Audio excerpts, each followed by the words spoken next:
माझं सोलापूर न्यूजमध्ये आपल्या सगळ्यांचं स्वागत। दुसऱ्या महिलेसोबत असलेले अनैतिक संबंध कायमचे थांबव असे सांगूनही पती ऐकत नव्हता म्हणून दोघांमध्ये शनिवारी रात्री भांडण झाले होते।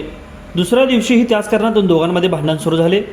अनैतिक संबंधास विरोध करणाऱ्या पतीचे पत्नीचाच खून केला त्याला न्यायालयामध्ये पोलीस कोठडी ठोठावण्यात आली आहे।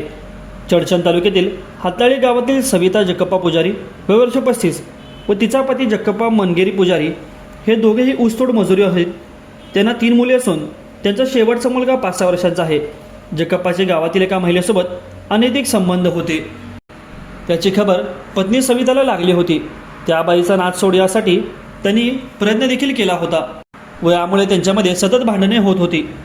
पण पती जगप्पा तिचा नाद सोडणार नाही म्हणून सविताला मारहाण देखील करीत होता। जगप्पा व सविता हे पती पत्नी ऊस तोडीसाठी वडापूर येथील दत्तात्रय गणेशकर यांच्या शेतात आले होते। त्या ठिकाणी शनिवारी दोघांमध्ये त्याच कारणातून भांडण झाले होते।